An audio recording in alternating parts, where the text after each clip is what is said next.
Bapak Ibu, belajar dari kehidupan ini, kita menyadari bahwa dari sejak kelahiran manusia sampai pada masa kematiannya, setiap orang harus mengakui bahwa mereka masing-masing pernah, sering, bahkan mungkin selalu dicobai dalam kehidupan. Terutama kita orang Kristen mempercayai, meyakini bahwa ketika kita meneladani Kristus, maka cobaan-cobaan akan hadir dalam kehidupan. Tetapi yang menjadi pertanyaan Bapak Ibu, bagaimana cara kita menghadapi pencobaan atau yang mungkin kita sering sebut ujian atau mungkin pergumulan, apapun istilah yang kita pakai untuk meyakini bahwa apa yang terjadi itu adalah cobaan bagi manusia. Sama seperti Yesus, Bapak Ibu. Yesus sendiri yang adalah anak Allah diizinkan untuk dicobai. Diizinkan untuk dicobai. Kenapa Yesus harus dicobai? Tujuannya adalah menyadarkan manusia, jangankan engkau wahai manusia, Allah saja, yaitu Allah, anak itu, yaitu Yesus Kristus itu, dicobai oleh iblis. Bagaimana mungkin manusia yang adalah ciptaan Allah luput dari pencobaan dunia? Hal yang kedua yang ditekankan melalui hadis ini, kenapa Yesus harus dicobai? Mau menunjukkan bahwa sekalipun ada kekuatan di dunia ini yang seolah-olah melebihi kekuatan apapun di dunia yang menguji punya keberanian mencoba Yesus, tetapi Yesus menang. Apa yang memenangkan Yesus adalah buah dari ketaatannya kepada Allah Bapa. Saudara yang dikasihi Tuhan Yesus Kristus, kalau kita menilai atau melihat pada hadis ini, jelas dikatakan di ayat yang pertama, Roh sendiri yang membawa Yesus kepada gurun untuk dicobai oleh iblis. Setelah Yesus berpuasa 40 hari 40 malam. Lalu mungkin kita akan mengatakan puasa Yesus kan, kalau berdasarkan hadis ini dan saya lihat juga di Bible atau bahasa Batak dikatakan lapar. Yesus lapar, tapi tidak ada disampaikan bahwa Yesus haus. Artinya Bapak Ibu, Yesus berpuasa tidak makan selama 40 hari 40 malam. Dalam kelaparan yang sangat berat itulah dia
menjadi serakah.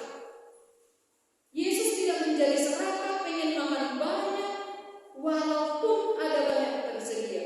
Berbeda dengan banyak manusia. Saya tidak berkata semua orang menjadi rakus. Tetapi peluang untuk menjadi rakus itu terbuka kepada setiap orang. Lalu Yesus berkata, manusia bukan hidup hanya dari roti. Artinya, memang manusia bisa hidup dengan roti.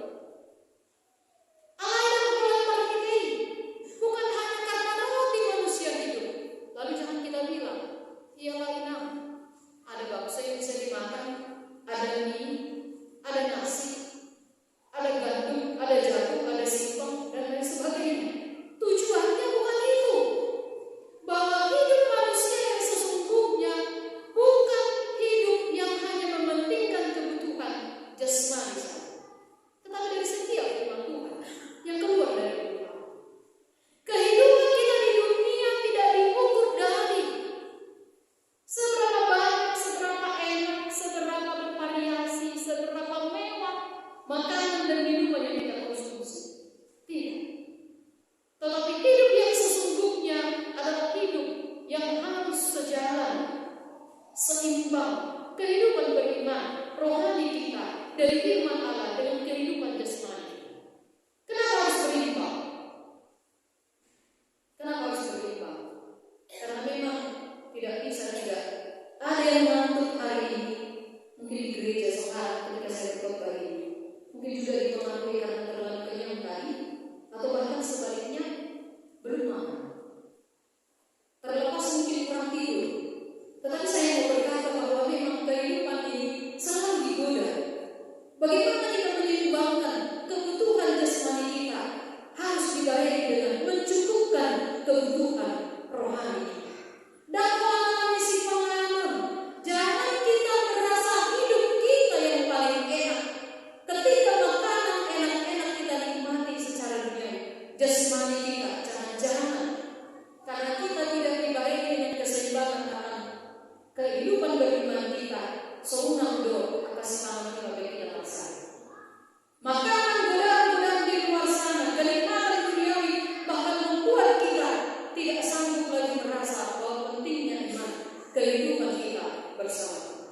Tapi di ayat ini Yesus mengatakan, engkau hidup dengan roti, tetapi hidup yang sesungguhnya tidak cukup hanya dengan memenuhi kebutuhan fisik kita ini, tetapi hidup iman kita juga harus disertai. Kemudian cobaan yang kedua di ayat 5, iblis membawanya ke kota suci dan menempatkan di hubungan bait Allah, di tempat tertinggi, mungkin di loteng sana. Kita misalkan Bapak Ibu, ditempatkan di bait suci, di kota yang suci, di nganan diri, di tempat yang suci itu pun iblis masih sama seperti hari ini. Di gereja ini juga, bahkan mungkin iblis bekerja lebih banyak. Gerakannya lebih diperkuat, diperketat. Maka mungkin di tengah-tengah kita ada yang tidak konsentrasi di bekerja. Ketika tadi saya mengatakan hidupku bukan hanya karena cukup ini yang diperlukan, bukan makanan yang enak saja, mungkin ada berpikir, iblis mulai berkata, itu tidak benar. Nikmati saja hidupku. Kau akan makan enak, mewah-mewah, tanpa peduli kehidupan bergereja. Cukuplah sekali kau bergereja ini. Ada iblis di mana-mana, di bait suci, di tempat terbaik sekalipun, di bait Allah itu, di tempat tertinggi, di tempat yang paling baik mungkin, iblis masih tetap mencoba dengan mengatakan, jika engkau anak Allah, jatuhkanlah dirimu ke bawah, sebab ada tertulis mengenai engkau, dia akan memerintahkan malaikat-malaikatnya untuk menatang engkau supaya Yesus tidak jatuh. Bapak Ibu, tempat tertinggi kalau mungkin kita bawa dalam kehidupan kita sehari-hari, mungkin ini bisa digambarkan ketika manusia diberi posisi yang enak, diberi posisi atau jabatan yang baik, dipercayakan kedudukan yang tinggi,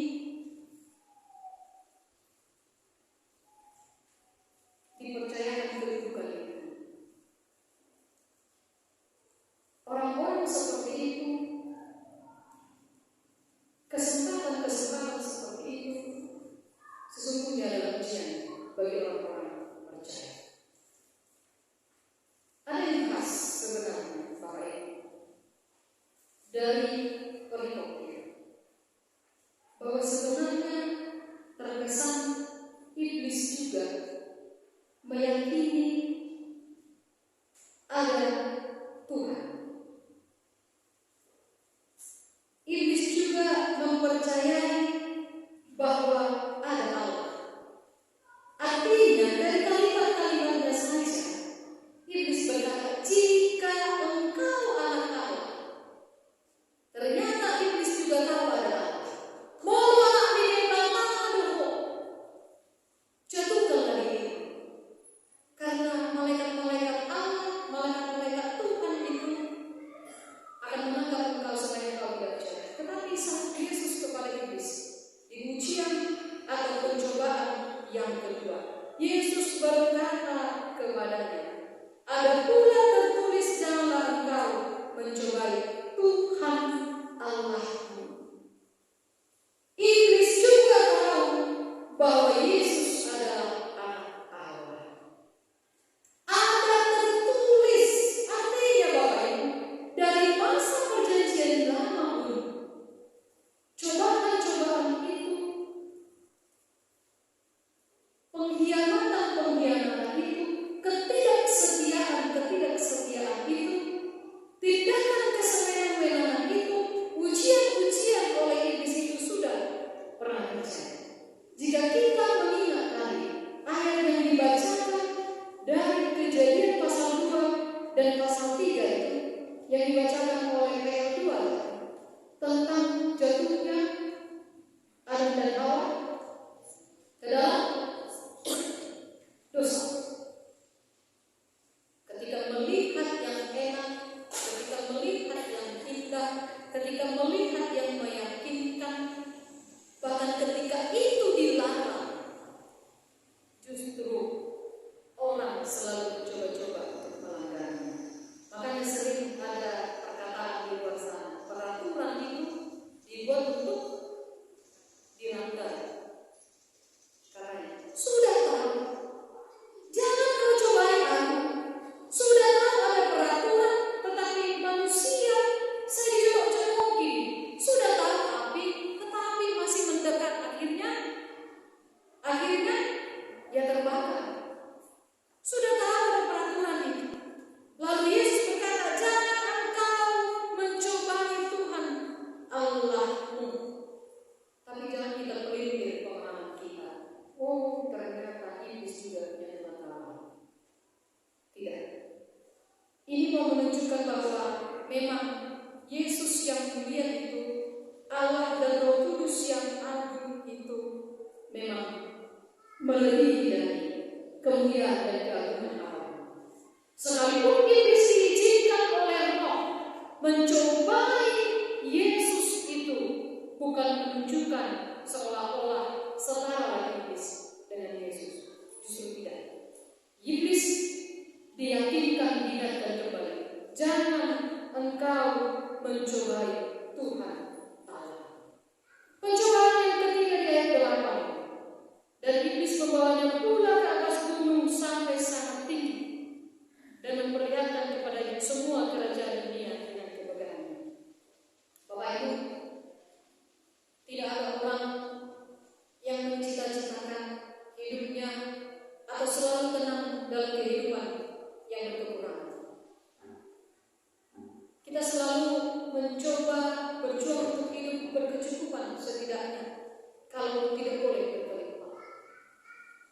Kenapa kita di dalam doa Bapa Kami kita menyebutkan, berikanlah pada hari ini makanan kami yang cukuplah.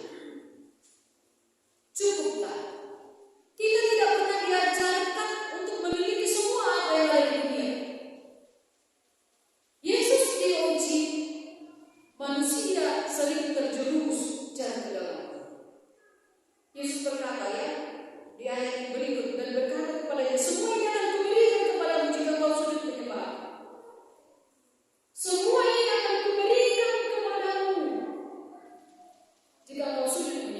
Bapak Ibu, ada orang Kristen yang jatuh kepada menyembah berhala atau kepada iblis hanya untuk kekayaan?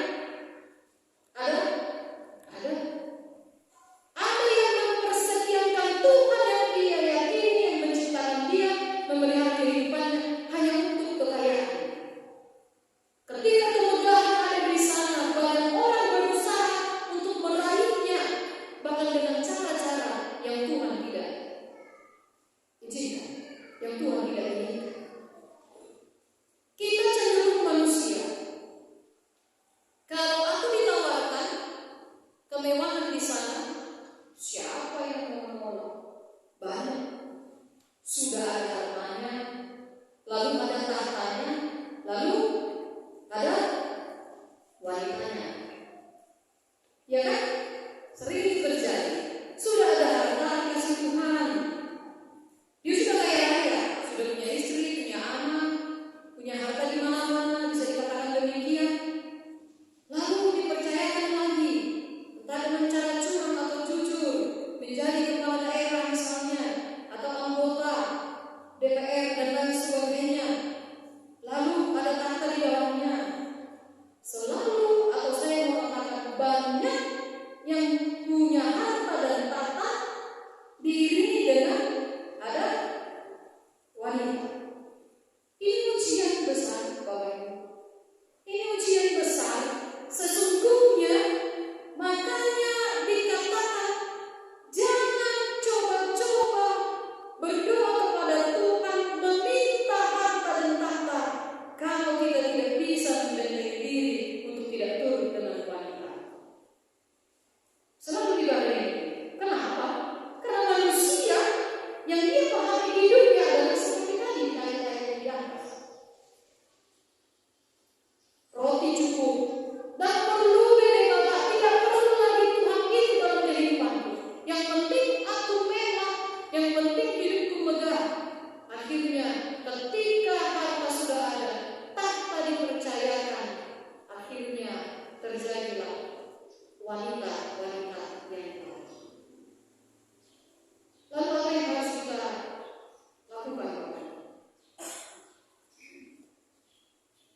Maka berkatalah Yesus kepadanya, engkau harus menyembah Tuhan Allah, dan hanya kepada Dia sajalah engkau berbakti. Ini harapan bagimu. Yesus tidak dengan kekuatannya sendiri memenangkan pencobaan. Tidak dengan kekuatannya sendiri, tetapi oleh kekuatan ilahi yang diberikan oleh Allah Bapa dan Roh Kudus yang mendampingi. Sesungguhnya Bapak Ibu, itulah cara kita memenangkan setiap ujian dalam kehidupan. Itulah cara kita bagaimana mengalahkan pencobaan-pencobaan iblis dalam kehidupan. Iblis memang tidak pernah kasat mata kita lihat, tetapi dia sangat mempengaruhi. Sama seperti Tuhan yang kita percaya secara kasat mata, tidak pernah kita melihatnya. Paling melalui gambar, dan kita yakini itu Allah. Tetapi dia punya kuasa, dia punya kemuliaan, dan kemuliaannya datang bukan dari usahanya, semata-mata karena ketaatannya kepada Allah. Karena ketaatan Yesuslah terhadap Allah Bapa, maka ia mampu, ia kuat, ia kokoh menghadapi pencobaan si iblis. Pencobaan inilah mungkin dalam kehidupan manusia yang paling besar. Persoalan makan dan minum, tahta, harta, kerajaan, kuasa, kesenangan yang sering dibaleni. Itu ditawarkan kepada Yesus, tetapi dia mengalahkan. Orang-orang percaya hari ini Bapak Ibu, di minggu Prapaskah pertama ini juga diajak bagaimana hidup kita harus taat kepada Allah. Berlatih mengendalikan diri dengan cara tetap berdoa. Hidup berpuasa kita juga berdoa. Sama seperti Yesus. Justru ketika kita lapar, ketika kita dahaga mungkin setengah hari tok kita tidak makan dan minum,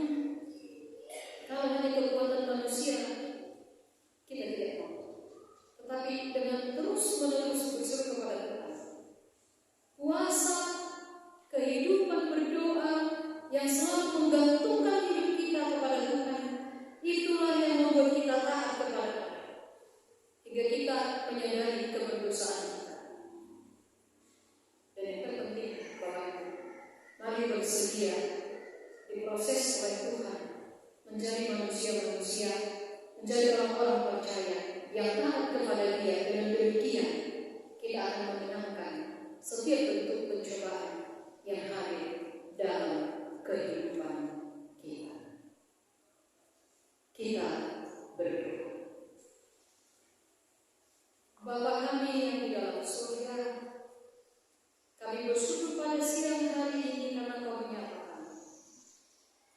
Engkau mengingatkan kami orang-orang yang percaya kepada-Mu, yang mengimani Engkau, yang mengikuti Engkau.